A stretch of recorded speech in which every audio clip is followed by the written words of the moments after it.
বাঁচানো গেল না নির্যাতনের শিকার শিশু আসিয়াকে। জানাজা শেষে দাফনের জন্য নেওয়া হয়েছে মাগুরায়। সবার মাঝে স্বজন হারানোর কষ্ট। না ভালোকে যে কষ্ট দিতে না, আমি নিজে ইচ্ছা দেখতে চাই এরকম পাশ দিয়ে মোরা এইটুকু আপনাদের কাছে আমার বিচার চাইলেও। আসিয়ার মৃত্যুতে ক্ষোভ, প্রতিবাদ। আইন সংশোধনের পর সোমবার নাগাদ অধ্যাদেশ জারি।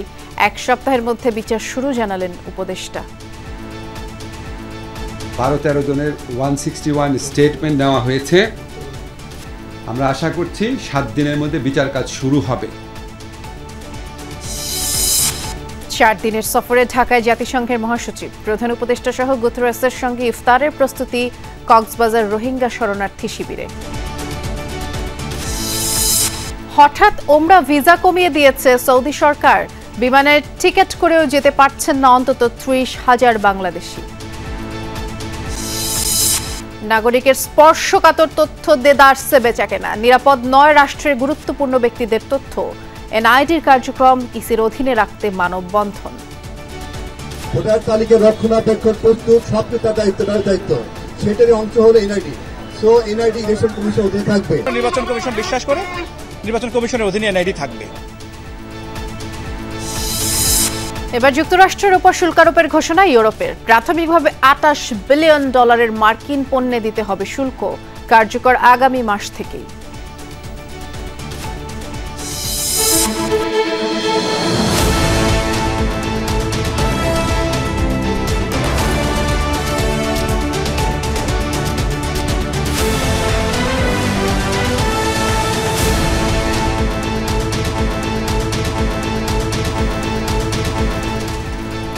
সন্ধ্যার বাংলাদেশে আমন্ত্রণ জানাচ্ছি, নুসরাত বৃষ্টির সাথে আছি। শিরোনামগুলো শুনছিলেন।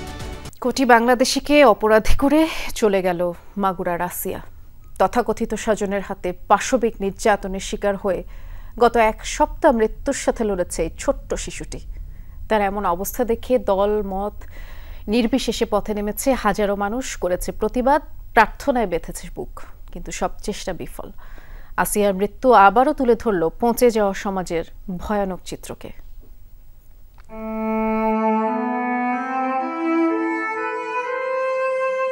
পৃথিবী সুন্দর, এই শব্দগুলো ছোট্ট আসিয়ার জন্য ভয়াবহ মিথ্যা। কারণ পৃথিবীর সবচেয়ে অসুন্দর অধ্যায়টি নিজের জীবন দিয়ে রচনা করে গেছে আমাদের আসিয়া। ফুলের মতো আসিয়া সবার চোখের মধ্যমণি হয়ে গিয়েছিল এই কদিনেই। পুরো বাংলাদেশের যেন আপনজন মাগুরার আসিয়া। যে বয়সে সুন্দর পৃথিবীর স্বাদ নেয়ার কথা, সে বয়সে মানুষরূপী পিশাচের আক্রমণে ক্ষতবিক্ষত হয় ছোট্ট একটা শরীর। স্নেহ মমতার ছোট্ট শরীরে কি যে কষ্টে ছটফট করছিল ছোট্ট আসিয়া। গোটা বাংলাদেশের কণ্ঠ জুড়ে আসিয়াকে সাথে নিয়ে এক প্রতিবাদ মিছিলে যাবার অপেক্ষা। নির্লজ্জ এ ঘটনা ঘটে 6 মার্চ। মাগুরায় বোনের বাড়িতে বেড়াতে গিয়ে মাত্র 8 বছরের আসিয়া ধর্ষণের শিকার হয়। 7 দিনের জীবন মৃত্যুর এক অবর্ণনীয় যুদ্ধ শেষে ছোট্ট আসিয়া পাহাড় সম অভিমান নিয়ে চলে গেল। অচেতন অবস্থায় মাগুরা থেকে ঢাকা মেডিকেলের আইসিইউতে এনে ভর্তি করা হয় আসিয়াকে। অবস্থার অবনতি হলে নেওয়া হয় লাইফ সাপোর্টে। গলার আঘাত গুরুতর হওয়ায় শ্বাস নিতে হচ্ছিল যন্ত্রের সাহায্যে। বোনের স্বামীর সহায়তায় শিশুটিকে ধর্ষণ করে বোনের শ্বশুর।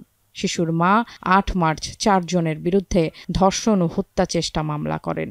গ্রেফতার হয় 4 জনই। সারা দেশ ক্ষোভে বিক্ষোভে ফেটে পড়ে। ধর্ষণের প্রতিবাদে আন্দোলনে নামে বিভিন্ন সংগঠন। প্রতিবাদ সমাবেশ, সড়ক অবরোধ সহ নানা কর্মসূচিতে উত্তাল থাকে ঢাকা বিশ্ববিদ্যালয়ের শাহবাগ সহ সারা দেশ। ধর্ষকের সর্বোচ্চ শাস্তি, ফাঁসির দাবিতে সোচ্চার হয় সচেতন নাগরিক। এর মাঝে উন্নত চিকিৎসার জন্য আসিয়াকে নেওয়া হয়েছিল সম্মিলিত সামরিক হাসপাতালে, কিন্তু আপ্রাণ চেষ্টায় সাড়া দেয় না আসিয়া। 24 ঘন্টায় 4 বার হৃৎপিণ্ডের স্পন্দন বন্ধ হয়ে যাওয়া আসিয়ার অব্যক্ত অভিশাপ যেন বারবার উচ্চারিত হচ্ছিল। কোটি মানুষের ফরিয়াদকে পেছনে ফেলে আতফোঁটা আসিয়া ঝরে গেল। ঘুণে ধরা সমাজের কাছে রেখে যায় কিছু প্রশ্ন আর রাষ্ট্রের কাছে ন্যায় বিচারের আর্জি। ফারহানা ন্যান্সি, যমুনা নিউজ, ঢাকা। মাগুরায় আমাদের সহকর্মী আলিমুজ্জামান উজ্জ্বল আছেন, নোমানী ময়দানে আছেন, যেখানে শিশুটির জানাজা হবার কথা। উজ্জ্বল, শুনতে পাচ্ছেন নিশ্চয়ই? শিশু আসিয়ার জানাজা তো এতক্ষণে শুরু হয়ে যাওয়ার কথা। এলাকার অবস্থা সম্পর্কে জানতে চাচ্ছি।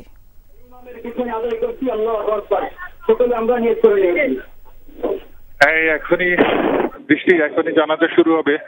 জানাজার জন্য সবাই প্রস্তুতি নিচ্ছে, সবাই দাঁড়িয়ে পড়েছে জানাজাতে। হাজার হাজার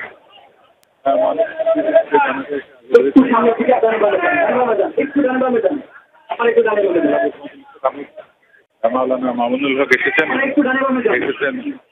সার্ভিস আলোর জানাজাতে। আমি যদি দেখাই একটু জানাজাতে, জানাজা শুরু হয়ে গেছে এইমাত্র, জানাজা দাঁড়িয়ে গেছে, জানাজা শুরু হয়ে গেছে এইমাত্র, জানাজা দাঁড়িয়ে গেছে। এর আগে কিন্তু 6:20 একটা সেনাবাহিনীর একটি হেলিকপ্টার যোগে কিন্তু শিশুটির লাশ মাগুরা স্টেডিয়াম চত্বরে আনা হয়। জানাজা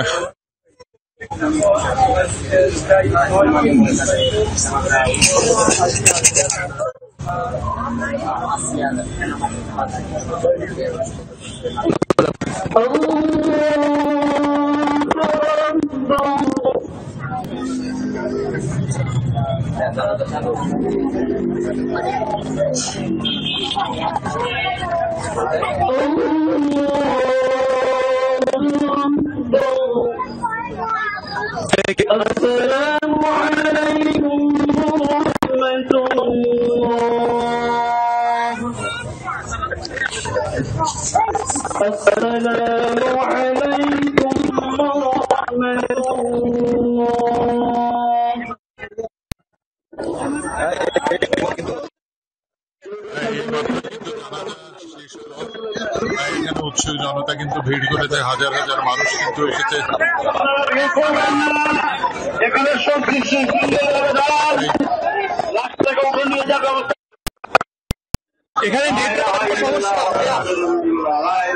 লাশ কিন্তু এখনই নিয়ে যাওয়া হচ্ছে। আপনারা দেখতে পাচ্ছেন যে শিশুটি লাশ কাঁধে করে নিয়ে যাওয়া হচ্ছে, এখনই নিয়ে যাওয়া হবে। আমরা আছি এখন মাগুরার নোমানী ময়দান মাঠে, যেখানে মাত্রই শিশুটির জানাজা শেষ হয়েছে।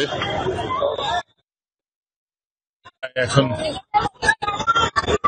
শিশুটির বাড়ির উদ্দেশ্যে কিন্তু নিয়ে যাওয়া হচ্ছে। ছিলাম মাগুরার নোমানী ময়দানে। ছোট্ট শিশু আসিয়ার জানাজার নামাজ শেষ হয়েছে মাত্রই, আমাদের সহকর্মী উজ্জ্বল সেটি জানাচ্ছিল। এদিকে ছোট্ট শিশু আসিয়ার মৃত্যুর খবরে শোকাচ্ছন্ন মাগুরায় স্বজন, পাড়া প্রতিবেশী, সহপাঠীরা। তাদের একটাই চাওয়া, ধর্ষকদের কঠোর শাস্তি। পুলিশ জানিয়েছে গ্রেফতার 4 আসামির জিজ্ঞাসাবাদ চলছে। আর কখনো ফিরবে না ছোট্ট আছিয়া। প্রিয় বন্ধুকে হারানোর শোকে অঝরে কাঁদছে সহপাঠী, খেলার সাথীরা। ও অনেক ভালো, আমরা কিছু করলেও কিছু করতো না। আসিয়া খুব ভালো ছিল, ভালো মেয়ে ছিল, পড়ালেখায়ও খুব ভালো ছিল। আছিয়ার মৃত্যুর খবরে এলাকায় নেমে এসেছে শোকের ছায়া। যেই বাড়ির উঠান জুড়ে ছিল চতুর্থ শ্রেণীর আছিয়ার বিচরণ, যার কোলাহলে মুখর থাকত বাড়িটি, আজ সেখানে শুনশান নীরবতা। পাড়া প্রতিবেশী আর আত্মীয় স্বজনরা এসেছে শেষবারের মতো নিষ্পাপ শিশুটিকে দেখতে। কান্না জড়িত কণ্ঠে ধর্ষকদের কঠোর বিচার চাইলেন তারা। আমরা এলাকার লোক সবাই শোকাহত এই ঘটনার শোনার পরে। এই ঘটনাটা ঘটেছে এজন্য যে মেয়েটা মারা গেছে, এর কথা যে কজন জড়িত আছে সবাই যেন ফাঁসি হয়। এত নির্মম একটি ঘটনা আমরা দ্রুত বিচার প্রত্যাশা করি এবং সারা বাংলাদেশের মানুষের প্রত্যাশাই হচ্ছে দ্রুত বিচার। গত 6 মার্চ নিজ নান্দোয়ালি গ্রামে বোনের বাড়িতে বেড়াতে গিয়ে ধর্ষণের শিকার হয় আছিয়া। 8 মার্চ মাগুরা সদর থানায় ধর্ষণ ও হত্যা চেষ্টার মামলা করেন আছিয়ার মা। এরই মধ্যে 4 আসামিকে গ্রেফতার করেছে পুলিশ। এখনও তাদের রিমান্ডে জিজ্ঞাসাবাদ চলছে। আসিয়া আমাদের মাঝ থেকে চলে গেছে। ওনাকে ওনার নিজ গ্রাম যেটা যে জারিয়ার পাশে সোনাইকুন্ডি সামাজিক কবরস্থানে ওনাকে সমাহিত করা হবে। ঢাকার সম্মিলিত সামরিক হাসপাতালে চিকিৎসাধীন অবস্থায় শেষ নিঃশ্বাস ত্যাগ করে আসিয়া। রাহিম সারোয়ার, যমুনা নিউজ। নারীর প্রতি সহিংসতা বন্ধ এবং ধর্ষকের সর্বোচ্চ বিচার দাবিতে রাজধানীর বিভিন্ন স্থানে মানববন্ধন ও বিক্ষোভ কর্মসূচি হচ্ছে। কেন্দ্রীয় শহীদ মিনারের সংবাদ সম্মেলনে স্বরাষ্ট্র উপদেষ্টার পদত্যাগের দাবি তোলে ধর্ষণ ও নিপীড়নের বিরুদ্ধে বাংলাদেশ সংগঠন। রাজু ভাস্কর্যে বিক্ষোভ করেছে ঢাকা বিশ্ববিদ্যালয়ের গণযোগাযোগ ও সাংবাদিকতা বিভাগের শিক্ষার্থীরা। জাতীয় প্রেস ক্লাবেও নারী ও কন্যা শিশু নির্যাতন বন্ধে আইন সংশোধনের দাবি তুলেছে নারী অধিকার আন্দোলন। মঙ্গলবার প্রধান উপদেষ্টার বাসভবন যমুনায় নারীর প্রতি সহিংসতার বিচার ও ধর্ষণ বন্ধে স্বরাষ্ট্র উপদেষ্টার পদত্যাগের দাবিতে স্মারকলিপি প্রদান করতে গেলে হোটেল ইন্টারকন্টিনেন্টাল মোড়ে পুলিশের সাথে সংঘর্ষ হয় বিক্ষোভকারীদের। এতে দুই পক্ষেই কয়েকজন আহত হয়। দুপুরে কেন্দ্রীয় শহীদ মিনারে এই বিষয়ে সংবাদ সম্মেলন করে ধর্ষণ ও নিপীড়নের বিরুদ্ধে বাংলাদেশ এর নারী নেতৃত্ব। এ সময় তাদের যৌক্তিক দাবিকে দমিয়ে দিতে পুলিশ বর্বর হামলা চালিয়েছে অভিযোগ করে স্বরাষ্ট্র উপদেষ্টার পদত্যাগ ও এসি আব্দুল্লাহ আল মামুনের অপসারণ দাবি করেন বক্তারা। অতিরিক্ত বল প্রয়োগ করা পুলিশ কর্মকর্তা এসি মামুনের অপসারণ, ব্যর্থ স্বরাষ্ট্র উপদেষ্টার পদত্যাগ, ধর্ষক নিপীড়কদের বিচার সহ ৯ দফা মেনে নেওয়া এবং সংঘবদ্ধ ও উস্কানিমূলক অপপ্রচার বন্ধে কার্যকর উদ্যোগ গ্রহণের দাবি জানাচ্ছি। সংবাদ সম্মেলনে তারা বলেন, সরকার অযাচিতভাবে ট্যাগিং ও সাইবার বুলিংকে প্রশ্রয় দিচ্ছে। প্রতিবাদ করতে গিয়ে উল্টো মামলা হামলার শিকার হচ্ছেন অভিযোগ করে তারা বলেন, নারীর প্রতি সহিংসতা বন্ধে সরকার ব্যর্থ। নারীরা কোথাও নিরাপত্তা পাচ্ছে না, অন্যদিকে নারীরা যখন সেই ধর্ষণ নিপীড়নের বিরুদ্ধে আন্দোলন করতে নামছে তখন তাদের উপরে আক্রমণ হচ্ছে। পুলিশ যে মামলা করেছে সেটাও মিথ্যা মামলা, কারণ সেখানে এমন দুজনের নাম আছে যারা সেখানে উপস্থিতি ছিলেন না। রাজু ভাস্কর্যের পাদদেশে ধর্ষণ বিরোধী বিক্ষোভ কর্মসূচি পালন করে ঢাকা বিশ্ববিদ্যালয়ের গণযোগাযোগ ও সাংবাদিকতা বিভাগের বর্তমান ও সাবেক শিক্ষার্থীরা। নারীদের নিরাপত্তা দিতে এবং ধর্ষণের সর্বোচ্চ শাস্তি নিশ্চিত করতে সরকারের প্রতি দাবি জানানো হয় এই কর্মসূচিতে।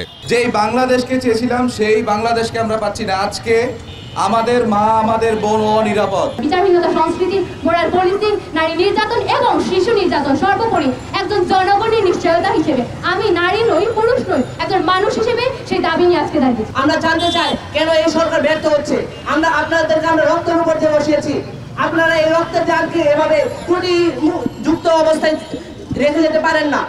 এদিকে সকালে নারী ও কন্যা শিশু নির্যাতন বন্ধে বিদ্যমান আইনের সংশোধন, বিশেষ ট্রাইব্যুনাল গঠন করে দ্রুত আইনে বিচারসহ ৬ দফা দাবিতে জাতীয় প্রেস ক্লাবের সামনে মানববন্ধন করেছে নারী অধিকার আন্দোলন। নারী নির্যাতন ট্রাইব্যুনাল মাধ্যমে বিচার কার্য কিভাবে দ্রুত পরিচালনা করা যেতে পারে সেই ব্যাপারে সরকার পদক্ষেপ নেবেন। শরিয়া আইনের ভিত্তিতে এই নির্দিষ্ট কাজের বিচার করা যেতে পারে। শওকত মঞ্জুর শান্ত, যমুনা নিউজ, ঢাকা। শিশু আসিয়ার মৃত্যুতে শোকে বিহ্বল গোটা জাতি। তার মৃত্যুতে গভীর শোক প্রকাশ করেছেন প্রধান উপদেষ্টা ডক্টর মোহাম্মদ ইউনূস। শোক জানানো হয়েছে সেনাবাহিনীর পক্ষ থেকেও। মাগুরায় পাশবিকতার শিকার শিশুটির বাঁচার সম্ভাবনা কম, তা জানা ছিল সবারই। তারপরও অলৌকিকের আশায় ছিল গোটা জাতি। কিন্তু সেই প্রার্থনা আর চিকিৎসকদের প্রাণান্তকর চেষ্টাকে ব্যর্থ করে দিয়ে বৃহস্পতিবার দুপুরে পৃথিবী ছেড়ে চলে গেল সে। ৬ মার্চ থেকে চোখের ঘুম হারাম পুরো পরিবারের। শুধু হৃদস্পন্দন চলা মেয়েকে নিয়ে মাগুরা থেকে ঢাকা মেডিকেল, সেখান থেকে সিএমএইচে ছুটতে হয়েছে তাদের। তারপরও বাঁচানো গেল না প্রিয় কন্যাকে। অশ্রুসিক্ত মায়ের এখন একটাই দাবি, ন্যায় বিচার। ঘটনার দিন ওরা আপার বাড়ি বেড়াতে গেছিল, বেড়াতে গেলি ওরা আপারের ধরে মারিছিল, ওরা আপারের ধরে মারিছিল বলে তখন আর কি ও কইছিল যে আমি তো কইয়ে দেবো আমার মার কাছে। তখনই সেই রাত্রি এরকম ঘটনা ঘটিছে। বড় মায়ের ইচ্ছা হলো তো মায়ের আলাদা করে থুয়ে দিছিল। পরে 11টার সময় আমার কাছে ফোন দিয়েছে যে আপনার মনে অসুস্থ। আমি যাই দেখি যে সদরে ভর্তি করছে মাগুরা দিয়ে, তুই উনি পলাইছে ওই মহিলা। পরিবারের পক্ষ থেকে বক্তব্য এতটুকুই আছে যেন ওদেরকে, আন্টি যেটা বললেন, ওদেরকে জন্য ফাঁসি দেওয়া হয়। যারাই আসিয়ার হত্যার সাথে জড়িত সবার ফাঁসি চাই আমরা। আমাদের আর কোনো বক্তব্য নেই। দ্রুততার সঙ্গে যত দ্রুত সম্ভব ওদেরকে ফাঁসি দিতে হবে। আর একটা এখানে আর কোনো কথা নেই। মাগুরা সরকারি হাসপাতাল থেকে সম্মিলিত সামরিক হাসপাতাল 7 দিনে শিশুটিকে বাঁচানোর চেষ্টা করেছিলেন 4 হাসপাতালের শতাধিক চিকিৎসক। শিশুটির মৃত্যুর পর তাকে শেষবারের মতো দেখতে সিএমএইচে আসেন অনেকেই। অন্তর্বর্তীকালীন সরকার বলি, বাংলাদেশের যেই সরকারে আসুক তার কথাই বলি না কেন, মানে আমাদের না এখন সবচেয়ে বড় দায়িত্ব, আমাদের বোনকে আমরা যেভাবে হারালাম এর জন্য যারা দায়ী তাদের সর্বোচ্চ দৃষ্টান্তমূলক যে শাস্তি, মৃত্যুদণ্ড, সেটাকে যে কোনোভাবে, যে 90 দিনের একটা সময় দেওয়া হয়েছে বেঁধে, এটার মধ্যে শেষ করা। এখানে শুধু ধর্ষণ কাণ্ডই সংগঠিত হয়েছে তা নয়, বরং তার সঙ্গে যে নির্মমতা এবং পরিকল্পিতভাবে তাকে যে হত্যা করার যে কার্যক্রম, সেই হত্যার অপরাধও এখানে সংগঠিত হয়েছে। কাজেই এই জায়গাটায় আমাদের আবেগ তো এটাই ছিল যে ধর্ষিতা নিহত আমাদের বোন আসিয়ার তার দাফন হওয়ার আগেই এই খুনি ধর্ষকদের বিচার কার্য সম্পন্ন হওয়া, এটাই ছিল আমাদের আবেগ। ফুলের মতো পবিত্র এই শিশুর অকালে ঝরে যাওয়া মেনে নিতে পারছেন না কেউই। শিশুটির মৃত্যুতে শোক জানিয়েছেন প্রধান উপদেষ্টা ডক্টর মোহাম্মদ ইউনূস। আমরা সবাই শোকাহত, আমরা আমাদের সর্বোচ্চ চেষ্টা করেছি এই শিশুটিকে বাঁচিয়ে রাখার জন্য। আমাদের মিলিটারি ডক্টররা প্রাণান্তকর চেষ্টা করেছেন। চিফ অ্যাডভাইজার নিজে নির্দেশ দিয়েছেন, উনি তো আজকে শোক প্রকাশ করেছেন এই মৃত্যুতে। ময়নাতদন্ত শেষে শিশুটির নিথর দেহ হেলিকপ্টারে করে নিয়ে যাওয়া হয় তার জন্মস্থান মাগুরার শ্রীপুর উপজেলায়। ভাস্কর ভাদুরী, যমুনা নিউজ, ঢাকা। শিশু আসিয়া ধর্ষণ ও হত্যা চেষ্টা মামলার বিচার কাজ আগামী 7 দিনের মধ্যে শুরু হবে। এর পরবর্তী 7 দিনের মধ্যে বিচার কাজ শেষ করা সম্ভব বলে আশাবাদী আইন উপদেষ্টা ডক্টর আসিফ নজরুল। বলেছেন, শিশু ধর্ষণ ও বলাৎকারের সব মামলার বিচার দ্রুত শেষ করার জন্য বিশেষ ট্রাইব্যুনাল গঠন করা হচ্ছে এবং এ সংক্রান্ত যে আইন তাও সংশোধন করা হচ্ছে। আগামী সোমবারের মধ্যে এ ব্যাপারে অধ্যাদেশ জারি করা হতে পারে বলে জানিয়েছেন উপদেষ্টা। ধর্ষণের শিকার শিশু আসিয়ার মৃত্যুতে গভীর শোক জানানো হয় উপদেষ্টা পরিষদের বৈঠকে। বৈঠক থেকে ফিরে আইন উপদেষ্টা জানান, আসিয়াকে বাঁচানোর সব চেষ্টায় ব্যর্থ হয়েছে। আমাদের প্রধান উপদেষ্টা গভীর শোক জানিয়েছেন, এটার জন্য আমরা প্রত্যেকে শোকার্ত, কিন্তু এর মধ্যে আমাদের দায়িত্ব পালন করতে হবে। আইন উপদেষ্টা জানান, আসিয়া ধর্ষণ ঘটনার ডিএনএ রিপোর্ট 5 দিনের মধ্যে পাওয়া যাবে আর মামলার বিচার শুরু হবে 7 দিনের মধ্যে। ডিএনএ স্যাম্পল কালেকশন করা হয়ে গেছে অলরেডি। 12-13 জনের 161 স্টেটমেন্ট নেওয়া হয়েছে। আমরা আশা করছি 7 দিনের মধ্যে বিচার কাজ শুরু হবে। ধর্ষণের মামলার 7-8 দিনের মধ্যে বিচার কাজ শেষ হওয়ার নজির আছে অব্যাহত শুনানির মাধ্যমে। 7 দিনের মধ্যে ইনশাআল্লাহ যদি আমরা বিচার কাজ শুরু করতে পারি, আমাদের বিচারক ওনারা সর্বোচ্চ দ্রুততার সাথে ন্যায় বিচার নিশ্চিত করেই বিচার করতে পারবেন। উপদেষ্টা পরিষদের বৈঠকে শিশু ধর্ষণ ও বলাৎকারের সব মামলার দ্রুত বিচারে বিশেষ ট্রাইব্যুনাল গঠন করার সিদ্ধান্ত হয়েছে। এজন্য নারী ও শিশু নির্যাতন দমন আইন সংশোধন করা হচ্ছে। আশা করছি রোববারই আমরা নতুন আইন প্রণয়ন করে ফেলব। নারী ও শিশু নির্যাতন দমন আইনের অধীনে শুধুমাত্র শিশু ধর্ষণ ও বলাৎকারের ঘটনাগুলো দ্রুত উপযুক্ত বিচার নিশ্চিত করার জন্য আমরা স্পেশাল ট্রাইব্যুনাল গঠন করতে যাচ্ছি। আসিফ নজরুল বলেন, ধর্ষণ ও নারী নির্যাতনের ঘটনায় কাউকে ছাড় দেয়া হচ্ছে না, আইনি ব্যবস্থা নেওয়া হচ্ছে, কিন্তু এর সুযোগ নিয়ে কোনো পক্ষ দেশকে অস্থিতিশীল করার চেষ্টা করছে বলেও সতর্ক করেছেন আইন উপদেষ্টা। কিন্তু কিছু দৃষ্টান্ত স্থাপন করতে হয়। আলমগীর স্বপন, যমুনা নিউজ, ঢাকা। 4 দিনের সফরে ঢাকায় পৌঁছেছেন জাতিসংঘের মহাসচিব অ্যান্তোনিও গুতেরেস। বিকেল 5টায় হযরত শাহজালাল আন্তর্জাতিক বিমানবন্দরে তিনি অবতরণ করেন এবং সেখানে তাকে অভ্যর্থনা জানান পররাষ্ট্র উপদেষ্টা মোহাম্মদ তৌহিদ হোসেন। এরপরে জাতিসংঘ মহাসচিবকে নিয়ে যাওয়া হয় ইন্টারকন্টিনেন্টাল হোটেলে। শুক্রবার পররাষ্ট্র বিষয়ক উপদেষ্টা তৌহিদ হোসেন এবং রোহিঙ্গা ইস্যু ও অগ্রাধিকার বিষয়ক প্রধান উপদেষ্টার উচ্চ পর্যায়ের প্রতিনিধি ডক্টর খলিলুর রহমান সকাল 9টায় হোটেলে গুতেরেসের সাথে দেখা করবেন। পরে জাতিসংঘ মহাসচিব সকাল 10টায় প্রধান উপদেষ্টার কার্যালয়ে প্রধান উপদেষ্টা ডক্টর ইউনুসের সাথে দেখা করবেন। বৈঠকের পর গুতেরেস রোহিঙ্গা শিবির পরিদর্শনের জন্য বিমান বাংলাদেশ এয়ারলাইন্সের একটি বাণিজ্যিক ফ্লাইটে কক্সবাজার যাবেন। একই ফ্লাইটে থাকবেন প্রধান উপদেষ্টাও। দিনব্যাপী তাদের পৃথক কর্মসূচি শেষে সন্ধ্যায় 1 লাখ রোহিঙ্গার সাথে তারা ইফতার করবেন এবং সেদিনই তারা ঢাকায় ফিরবেন।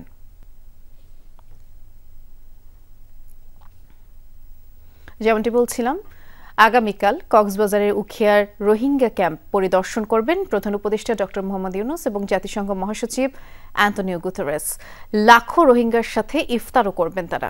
দুজনের এই সফরকে মাইল ফলক বলছেন সংশ্লিষ্টরা। এরই মধ্যে জোরদার করা হয়েছে কক্সবাজারের নিরাপত্তা। প্রধান উপদেষ্টা ও জাতিসংঘের মহাসচিব পরিদর্শন করবেন, তাই উখিয়া রোহিঙ্গা ক্যাম্পের আশপাশ ঘিরে কঠোর নিরাপত্তা বলয়। 18 নম্বর ক্যাম্পের ল্যান্ডিং সেন্টার, রোহিঙ্গা সাংস্কৃতিক স্মৃতিকেন্দ্র এবং আন্তর্জাতিক সংস্থাগুলোর সেবা ও ত্রাণ বিতরণ কেন্দ্র পরিদর্শনের পাশাপাশি মতবিনিময় করবেন বলে কথা রয়েছে। পরিদর্শন শেষে শুক্রবার বিকেলে 1 লাখ রোহিঙ্গার সঙ্গে ইফতার করবেন দুজন। চিফ অ্যাডভাইজার লইরে আর ইউএন জেনারেল সেক্রেটারি লইকে মোহাম্মদ আইবিওয়ান হর আইএনএস যদি হইতে পারে একখান এফেক্টিভ কোঅপারেশন আর ফাইম ফল্লা শান্তিমা আছে হন মারা ধরা নাই হজ্জাফজাত নাই। প্রধান উপদেষ্টা ও জাতিসংঘ মহাসচিবের আগমন ঘিরে নানা প্রত্যাশা রোহিঙ্গাদের। ডলার নজগ্য আর যদি গ্যাসের দিবারে আর কানলে আর খুশি $12 ওদের রাখি রে আর রাশিন নিন দিবা বলে আমি আশা করি আর তরফ অনুরোধ ইয়ান আজ ওদের আগে জেন্ডিলা দিয়ে দি যারা আহিদ্য মাস হইতে তা হাদ্য সময় ফোন হাজার। রোহিঙ্গাদের জন্য বিদেশি সাহায্য, আন্তর্জাতিক আদালতে জাতিগত নিধন ও গণহত্যার বিচার এবং রোহিঙ্গা প্রত্যাবাসনের মতো ইস্যু এই সফরে প্রাধান্য পাবে বলে ধারণা সংশ্লিষ্টদের। সফর ঘিরে কক্সবাজার শহর থেকে রোহিঙ্গা ক্যাম্প পর্যন্ত পুরো এলাকা জুড়ে এখন নিশ্ছিদ্র কয়েক স্তরের নিরাপত্তা। রোহিঙ্গাদের মনে এই বিষয়ে কনফিডেন্স তৈরি হবে যে তারা তাদের মাতৃভূমিতে ফিরে যাওয়ার ক্ষেত্রে সাহস ফিরে পাবে। সবাই মিলে আমরা একটা নিশ্ছিদ্র নিরাপত্তা বলয়ের মধ্য দিয়ে এই প্রোগ্রামটা সম্পন্ন করব। আশা করছি কোনো রকম এখানে নিরাপত্তার ঝুঁকি নেই। ক্যাম্প পরিদর্শনের আগে কক্সবাজার জেলা মডেল মসজিদ ও ইসলামিক সাংস্কৃতিক কেন্দ্র উদ্বোধন করবেন প্রধান উপদেষ্টা। জুবাইদ ইবনে শাহাদাত, যমুনা নিউজ। জামায়াতে ইসলামী বাংলাদেশের আমির ডাক্তার শফিকুর রহমানের সাথে সৌজন্য সাক্ষাৎ করেছেন রাশিয়ার রাষ্ট্রদূত আলেকজান্ডার ঝিকোজিন। সকালে মগবাজারে জামায়াতের কেন্দ্রীয় কার্যালয়ে সৌজন্য সাক্ষাৎ করতে যান রাশিয়ার রাষ্ট্রদূত। এ সময় তাদের মধ্যে দ্বিপাক্ষিক নানা বিষয়ে আলোচনা হয়। এক ব্রিফিংয়ে জামায়াতের নায়েবে আমির ডাক্তার আব্দুল্লাহ মোহাম্মদ তাহের জানিয়েছেন, জামায়াত ইসলামী আগামী দিনে কেমন বাংলাদেশ দেখতে চায় সে বিষয়ে অবহিত করা হয়েছে রাশিয়ার রাষ্ট্রদূতকে। 1971 সালে মুক্তিযুদ্ধে সহায়তার জন্য রাশিয়াকে ধন্যবাদ জানানো হয়েছে। এছাড়াও বাংলাদেশে বিনিয়োগ করতে রাশিয়া আগ্রহী বলেও জানান তিনি। নির্বাচন সময় নিয়েও কথা হয়েছে তাদের।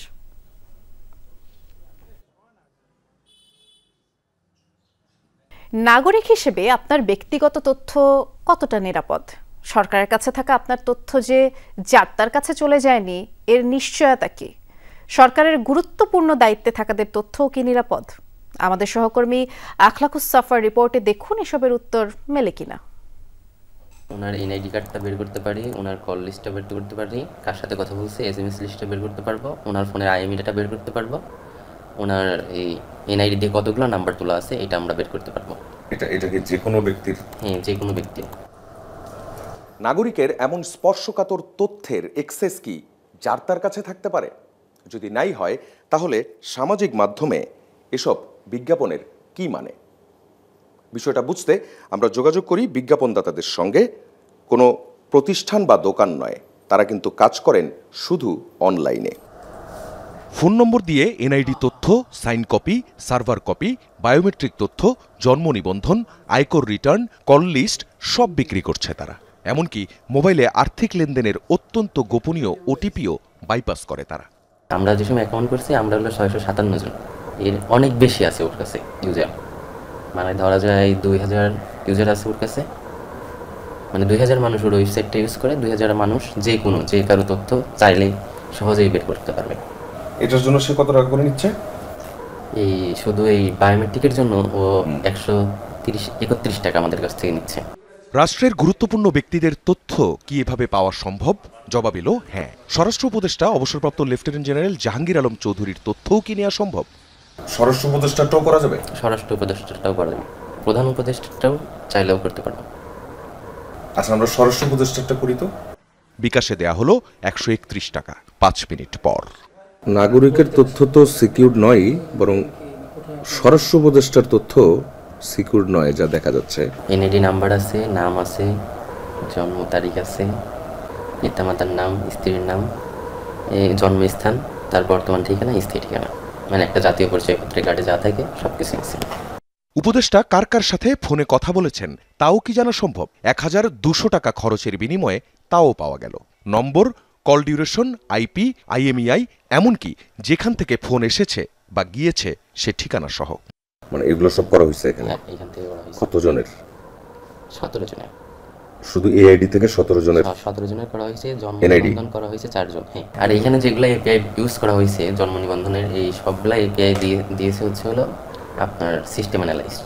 এই মূল ওয়েবসাইটটা অপারেট করতেছে একজন ব্যক্তি, কিন্তু ওর সাথে আবার সরকারের যত সিস্টেম অ্যানালাইস্ট বা কর্মকর্তা আছে ওর সাথে কানেক্ট আছে। দরজার তালা অক্ষত, অথচ চুরি হয়ে গেছে সব, এমনকি বিক্রিও হয়ে গেছে। প্রশ্নটা হলো, এসব তথ্য কিনে কি করে মানুষ? সবচেয়ে বেশি করা হয় ব্ল্যাকমেইল।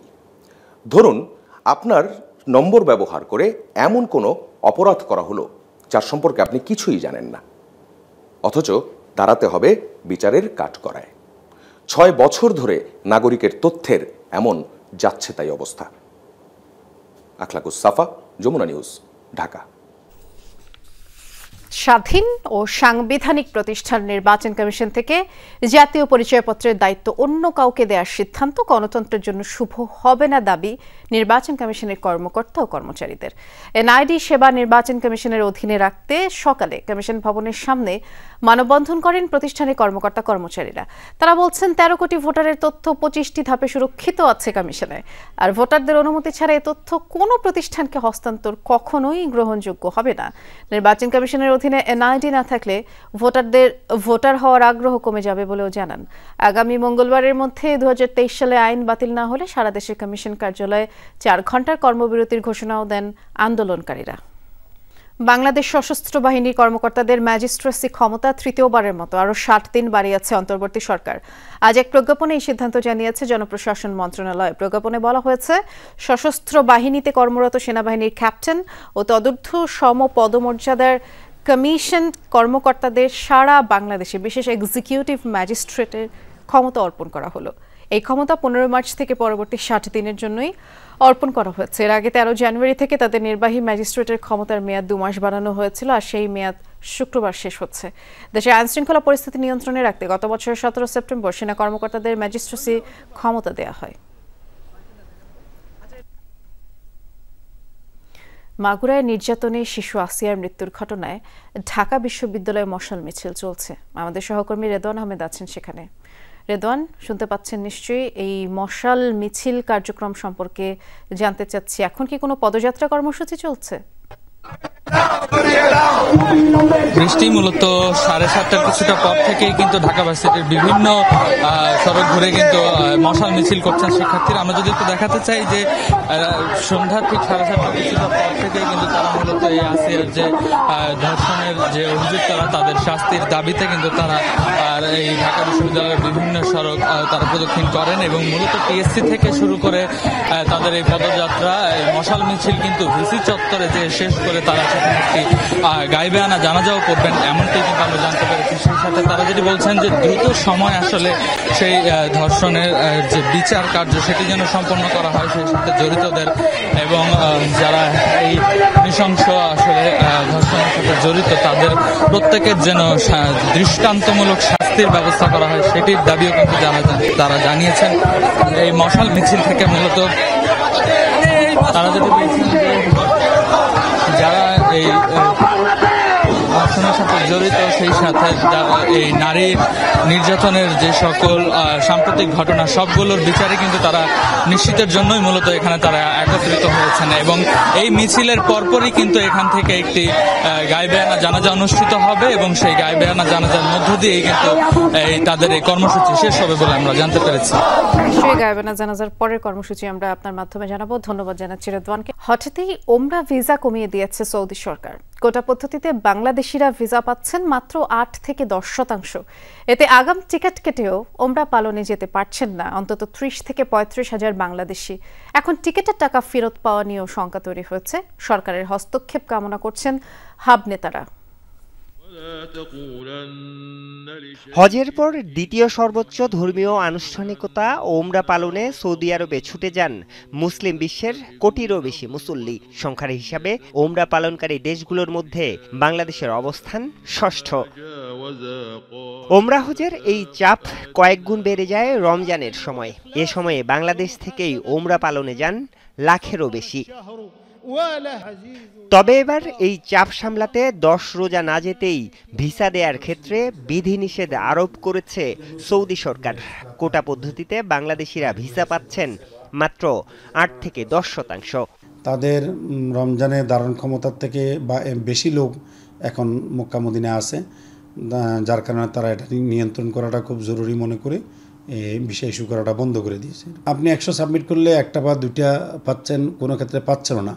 এটা অলমোস্ট বন্ধের মতো। কিন্তু এটার জন্য কোনো ঘোষণা এখন পর্যন্ত নাই, কোনো অফিসিয়াল সার্কুলারও এখন পর্যন্ত নাই। কী কারণে এটা করা হয়েছে সেটাও আমাদের জানা নাই। হঠাৎই এই ভিসা জটিলতায় আটকে গেছেন অন্তত 50,000 আবেদনকারী। আগামী টিকিট করেছেন অন্তত 30,000, যারা টিকিটের টাকা ফেরত পাওয়া নিয়ে পড়েছেন শঙ্কায়। সৌদি এয়ারলাইন্স বা অন্যান্য এয়ারলাইন যারা আছে তাদেরকে বলছে যে যেহেতু আমাদের ভিসা হচ্ছে না, কোটা দিয়ে দিছে, তো সেহেতু আমাদের টিকিটগুলো রিফান্ড করে দাও, তোমাদের ফ্লাইট ক্যান্সেল করে দাও। ফ্লাইট আসবে না, ফ্লাইট না আসলে ফ্লাইটে খরচ হবে না, ফ্লাইট তো সৌদি আরব থেকে আসবে না, তো আপনারা কেন দিচ্ছে না? এখন তারা গরিব সরকারের কথা শুনতেছে। প্রতি বছর হিজরি বর্ষ শুরুর পর থেকে ওমরা ভিসা দেয়া শুরু করে সৌদি সরকার। চলতি বছর এই ভিসা দেয়া হবে 25 রমজান পর্যন্ত। আরিফুর রহমান সবুজ, যমুনা নিউজ, ঢাকা। বাংলাদেশের নির্বাচন এবং নানা প্রসঙ্গে ভারত যে মন্তব্য করেছে তা দেশের সার্বভৌমত্বে আঘাতের শামিল বলে মন্তব্য করলেন পররাষ্ট্র মন্ত্রণালয়ের মুখপাত্র রফিকুল আলম। দুপুরে পররাষ্ট্র মন্ত্রণালয়ের সাপ্তাহিক ব্রিফিংয়ে এমন মন্তব্য করে তিনি বলেছেন, জাতিসংঘ মহাসচিবের সফর রোহিঙ্গা সংকট নিরসনে ভূমিকা রাখবে বলেই মনে করে বাংলাদেশ। জানান, রোহিঙ্গা সমস্যাকে বাংলাদেশ সরকার অগ্রাধিকার দিচ্ছে। প্রত্যাবাসন ইস্যুতেও আলোচনা অব্যাহত আছে। সীমান্তে হত্যা শূন্যের কোটায় নামিয়ে আনতে বিজিবি বিএসএফ এর মধ্যেও আলোচনা হয়েছে। শেখ হাসিনাকে ফেরানোর বিষয়ে এখনও ভারতের কাছ থেকে সদুত্তর পাওয়া যায়নি বলে জানিয়েছেন পররাষ্ট্র মন্ত্রণালয়ের মুখপাত্র। বাংলাদেশ মনে করে এই বিষয়সমূহ একান্তই বাংলাদেশের অভ্যন্তরীণ বিষয় এবং এই ধরনের মন্তব্য অযাচিত এবং অন্য দেশের অভ্যন্তরীণ ইস্যুতে হস্তক্ষেপের শামিল। এই ধরনের মন্তব্য বিভ্রান্তিকর এবং বাস্তবতার ভুল প্রতিফলন। বাংলাদেশ সকল দেশের সার্বভৌমত্ব, আঞ্চলিক অখণ্ডতা এবং অভ্যন্তরীণ বিষয়ে হস্তক্ষেপ না করার নীতিতে দৃঢ়ভাবে বিশ্বাস করে। সচিবালয় ও প্রধান উপদেষ্টার সরকারি বাসভবন, যমুনা ও পার্শ্ববর্তী এলাকায় সভা সমাবেশ, গণজমায়েত, মিছিল, শোভাযাত্রা নিষিদ্ধ করেছে ঢাকা মেট্রোপলিটন পুলিশ। সকালে ডিএমপি কমিশনার শেখ মোহাম্মদ সাজ্জাদ আলী স্বাক্ষরিত সংবাদ বিজ্ঞপ্তিতে এই তথ্য জানানো হয়েছে। ওই বিজ্ঞপ্তিতে বলা হয়, জনশৃঙ্খলা রক্ষার স্বার্থে ঢাকা মেট্রোপলিটন পুলিশ অর্ডিন্যান্সের 29 ধারা অনুযায়ী পরবর্তী নির্দেশ না দেওয়া পর্যন্ত সচিবালয় এবং প্রধান উপদেষ্টা সরকারি বাসভবন, যমুনা এবং পার্শ্ববর্তী এলাকায় যে কোনো প্রকার সভা সমাবেশ, গণজমায়েত, মিছিল, শোভাযাত্রা করা যাবে না। যমুনার পার্শ্ববর্তী এলাকা হিসেবে হোটেল ইন্টারকন্টিনেন্টাল মোড়, শাহবাগ মোড়, কাকরাইল মোড়, মিন্টু রোডের কথা উল্লেখ রয়েছে। ঈদ উপলক্ষে দেশে প্রায় সব বাজারই নতুন পসরায় সেজেছে। রোজা পার হওয়ার সাথে ক্রেতাদের ভিড় বাড়ছে আর দাম নিয়ে আছে মিশ্র প্রতিক্রিয়া। বেচাকেনায় সরগরম দেশের বিপণী বিতানগুলো। দেশি বিদেশি পণ্যের ভিড়ে গুরুত্ব পাচ্ছে ক্রেতার রুচি, পছন্দ। ঈদ আবদারে নারীদের সাজ পোশাকের তালিকাই লম্বা। পিছিয়ে নেই শিশুসহ সব বয়সীরা। ভিড় বাড়ার আগেই কেনাকাটা সারতে চান অনেকে। আর বিক্রেতারা বলছেন, দেশি পণ্যের দাম নাগালের মধ্যেই, আমদানি খরচ আর ডলারের দাম বাড়ায় বিদেশি পণ্যের দাম কিছুটা বাড়তেই। ঈদ বাজারে ছিনতাই, চাঁদাবাজি সহ অপ্রীতিকর ঘটনা এড়াতে প্রশাসন সজাগ, দিচ্ছে অন্যদের সতর্ক থাকার পরামর্শ।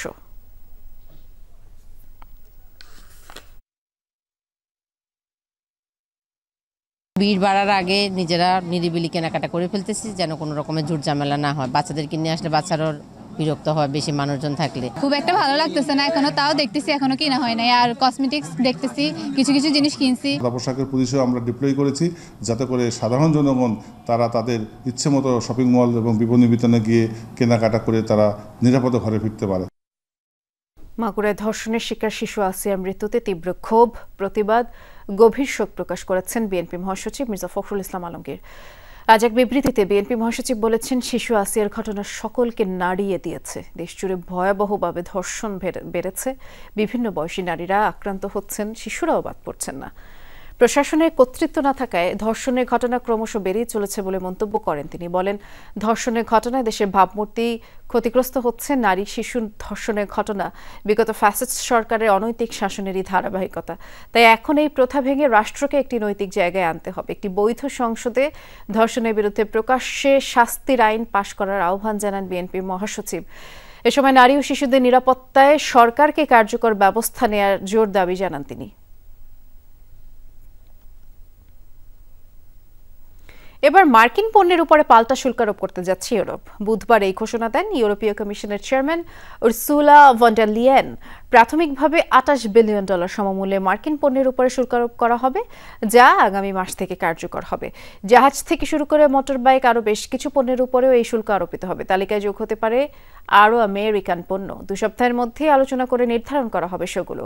এর আগে স্টিল ও অ্যালুমিনিয়াম আমদানির উপরে 25% শুল্ক আরোপ করেন মার্কিন প্রেসিডেন্ট ডোনাল্ড ট্রাম্প, যা বুধবার থেকে কার্যকর হয়।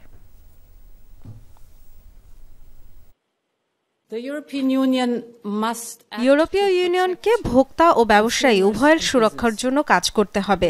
আমাদের পাল্টা ব্যবস্থা একই সাথে শক্তিশালী এবং উপযুক্ত। তবে আলোচনার জন্য আমাদের দরজা সবসময় খোলাই থাকবে। ইউরোপ দৃঢ়ভাবে বিশ্বাস করে, শুল্ক আরোপ করে অর্থনীতির ওপর বোঝা চাপানো আমাদের স্বার্থ নয়। এই ছিল আজকের সন্ধ্যার বাংলাদেশের আয়োজনে। সাথে থাকার জন্য ধন্যবাদ। নিরাপদে থাকবেন সবাই।